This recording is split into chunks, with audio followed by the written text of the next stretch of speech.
ছাত্র রাজনীতি থাকবে নাকি থাকবে না, ক্যাম্পাসে মারামারি হবে না কি হবে না, জরুরি অবস্থা যাওয়ার আগেই আমরা যে যে পেশাতেই থাকি না কেন, সাংবাদিক, রাইটার, গবেষক, আমাদের সিভিল সোসাইটি হোক, ব্যুরোক্রেসি হোক, সবাই ঐক্যবদ্ধভাবে যাতে দেশটা কোনো জরুরি অবস্থার মধ্যে না যায় সেই বিষয়ে আমাদের কাজ শুরু করতে হবে। ফলভিত্তিক ছাত্র রাজনীতি না হোক।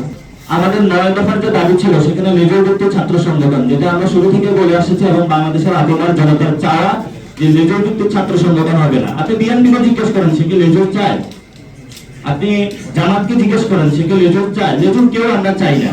কিন্তু সেটার ফরমেশনটা কিভাবে হবে সেটা ছাত্র সংগঠনগুলোকে ডিসাইড করতে হবে। আপনি যেহেতু এখানে অনেকগুলো বিশৃঙ্খলতা সৃষ্টি করেছেন, শৃঙ্খলতা ফিরিয়ে আনার আপনার দায়িত্ব। সেই ছাত্র সংগঠনগুলোতে সেই শৃঙ্খলা ফিরিয়ে এনে তারা কিভাবে কাজ করবে তারা সিদ্ধান্ত নিতে হবে।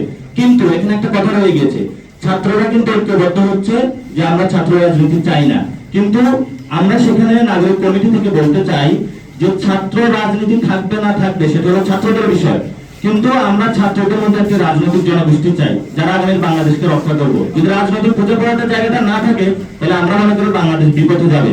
সেই জায়গা থেকে আমরা ছাত্র সমাজকে আহ্বান জানাবো, ছাত্র রাজনীতি থাকবে নাকি থাকবে না, ক্যাম্পাসে মারামারি হবে না কি হবে না, সেগুলো আপনারা দ্রুত ডিসিশন নেন এবং দ্রুত সময়ের মধ্যে যদি এটা রিজলভ করতে না পারেন হয়তো আপনাদের ছাত্র রাজনীতি বন্ধ হয়ে যেতে পারে। এই জন্য আপনারা একটি সঠিক প্রস্তাবনা জাতির সামনে নিয়ে আসুন, নিজেদের যে আগের যে বিশৃঙ্খল কাজগুলো রয়ে গেছে সেগুলোকে জাতির সামনে উপস্থাপন করুন ডিটেনশনের জায়গা থেকে এবং রিকনসিলিয়েশনের জায়গা থেকে।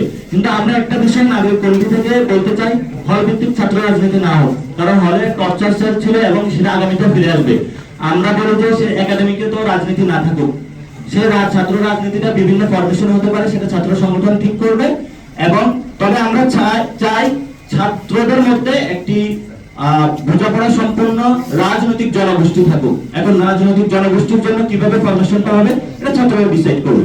পুরো দেশে কোনো কমিটি ছিল না, আমরা স্ট্র্যাটেজিক্যালি ডিসিশন নিয়েছিলাম এখানে যদি লিডারশিপ ক্রিয়েট হয়।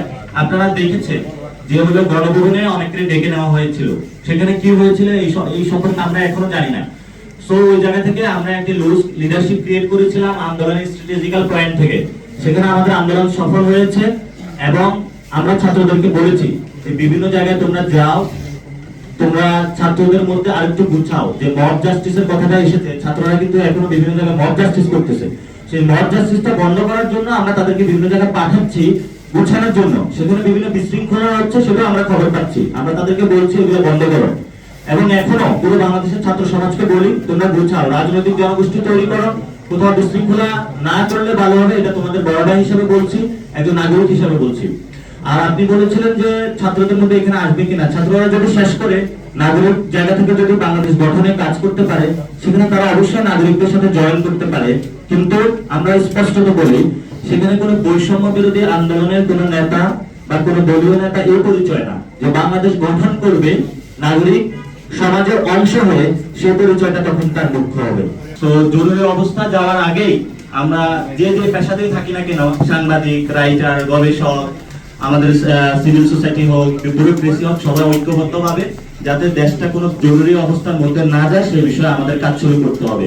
এখন আমরা আন্দোলনের সময় সবাই একটা প্ল্যাটফর্মে বা একসাথে ছিলাম, যে এখন অনেকের মধ্যে দ্বিধাবিভক্তি এসেছে, বিভিন্ন রাজনৈতিক ব্যানারে তাদের প্রোগ্রাম করতে হচ্ছে।